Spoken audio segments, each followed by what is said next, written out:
Olá, família Szubczynski. Hoje nós estamos aqui no Porto de Gdynia, no norte da Polônia. Esse porto, ele daqui aonde saíram a nossa família,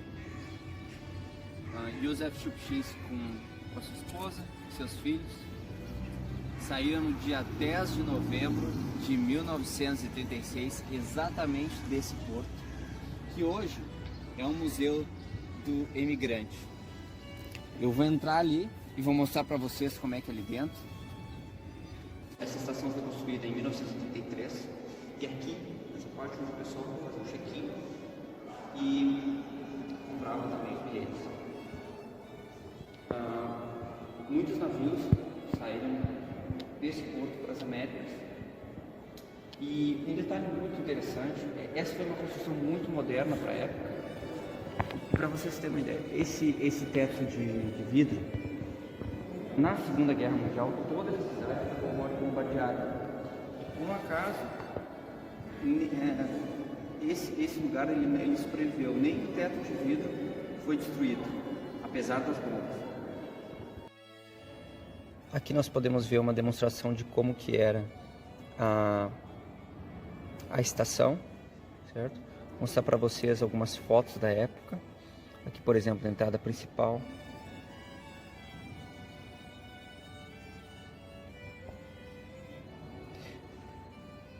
Do domo, aquele domo de vidro, aqui que ele acabou não sendo destruído mesmo com os bombardeios da Segunda Guerra. Temos aqui a passarela que eles usavam para entrar nos navios.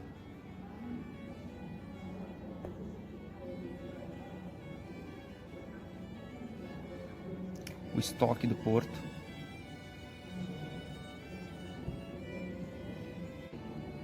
Aquele onde eles carregavam as mercadorias até o navio. Aqui eu vou mostrar para vocês um pouco da cronologia dessa estação. Então aqui foi a construção em 1933, algumas fotos. Aqui foi a cerimônia de inauguração.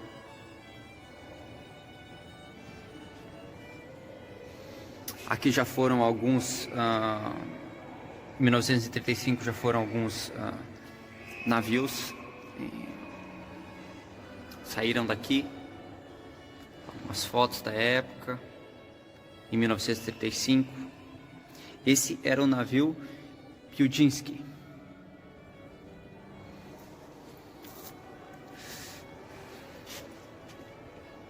Aqui também em 1935, como é que eram os passageiros, levando as bagagens, fazendo check-in. Aqui já em 1943, aqui na Segunda Guerra, quando eles foram bombardeados, aqui já como é que é nos tempos modernos, né? Isso aqui em 2012.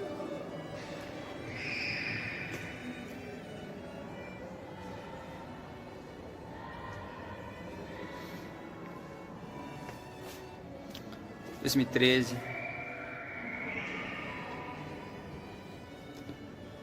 Nós temos uma demonstração de diferentes meios de transporte da época, que era, no caso, a pessoa ia a pé, ela pode atingir em média 5 km por hora, a pessoa a carroça atinge 15 km, em torno de 13 a 15 km por hora, de trem chegava a 60 km por hora na época, e no transatlântico 40 km por hora. Aqui a gente vai fazer uma simulação, como é que era mais ou menos.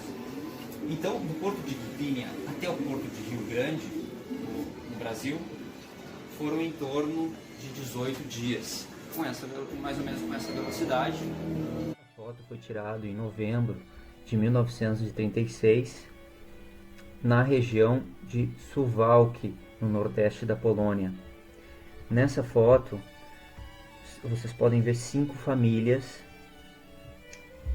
São elas: Chanowski, uma mãe e 5 filhos, Roinovski, somente um casal, Levitsky, um casal e uma filha, Jakob e a esposa, e a família Shupchinski, que é composta de um casal e 3 filhos.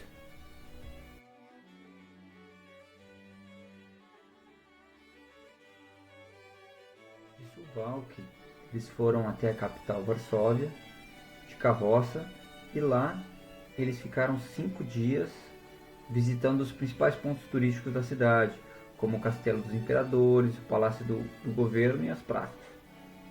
Depois de Varsóvia, eles foram até o porto de Gdynia. Hoje em dia, de carro, essa viagem leva no total 8 horas. Considerando que um cavalo consegue fazer em média de 30 a 50 km por dia, acredita-se que o tempo de viagem de Suwałki a Varsóvia foi em torno de 7 a 10 dias.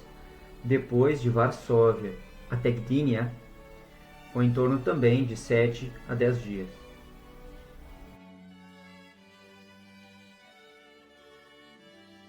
Aqui nós chegamos essa é a réplica do navio Batory, um dos navios que levou os emigrantes. Aqui tem algumas fotos de como era o navio por dentro.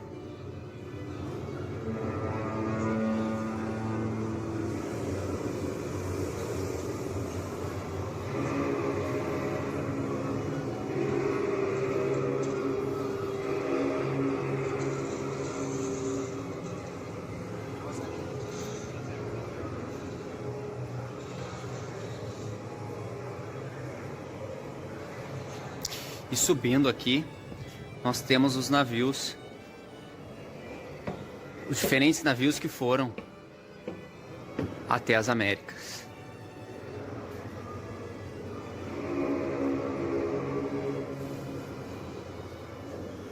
E eu queria mostrar um em especial, que foi o navio que levou os nossos familiares em 10 de novembro de 1936, que é o navio Puławski.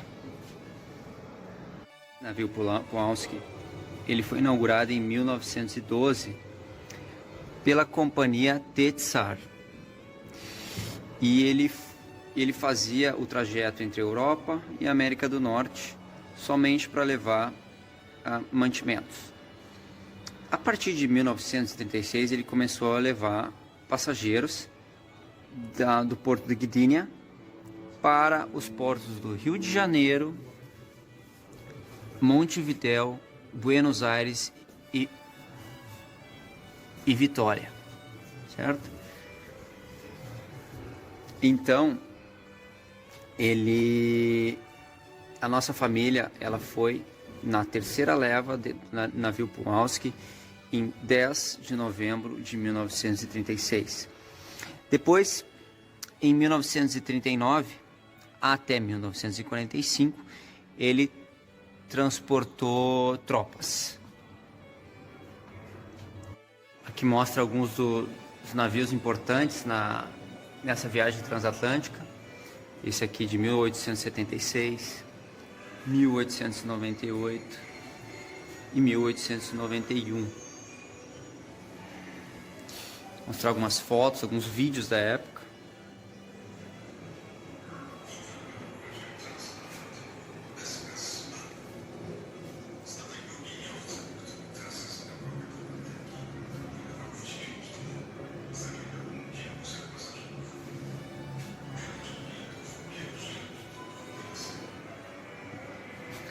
A maioria desses navios foram para os Estados Unidos.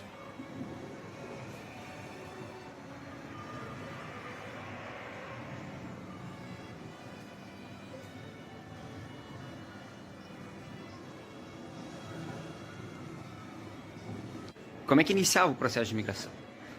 Então a pessoa ia lá, essas companhias elas promoviam, são várias companhias que promoviam a viagem transatlântica para as Américas.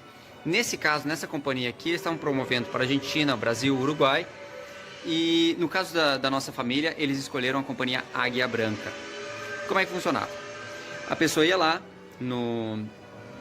numa desses escritórios, fazia aplicação, preenchia um formulário e pagava um depósito. Depois disso, eles enviavam todas as informações de qual a documentação necessária para a imigração e tudo mais. E também já marcavam a data de imigração, como era, as viagens saíam mensalmente, certo? Aqui, como vocês podem ver, essa primeira é a promoção que a companhia fazia naquela época. Esse aqui é um passaporte de um dos passageiros. Esse aqui é o bilhete, certo? Esse aqui está em alemão, no caso. Esse aqui é a companhia, dessa companhia e os escritórios dessa companhia, tá? Onde eles ficavam. Como vocês podem ver, tem escritório em Pernambuco, Bahia, Rio de Janeiro, Santos, São Paulo, Montevidéu, Buenos Aires, certo? O que eles podiam levar para a viagem era no máximo, na bagagem, máximo de 100 quilos sem pagar taxas adicionais, né? Então, porque obviamente a viagem do navio até o Brasil, por exemplo, eram 18 dias. Então eles tinham que levar bastante comida. O que normalmente eles levavam? Pão, salsicha, cebola, queijo, carne seca e açúcar, normalmente. E claro, roupas, itens para cozinha, itens religiosos, medicamento e outras, por exemplo, outras coisas como ferramentas de trabalho, sementes, essas outras coisas. Aqui é mais ou menos como é que eram as bagagens. Aqui uma cama da época. Aqui eu vou mostrar para vocês como é que era a terceira classe dos navios transatlânticos. Era esses compartimentos, claro, que eram as camas, né? E eles ficavam bem no último nível do navio, ali perto do nível do mar.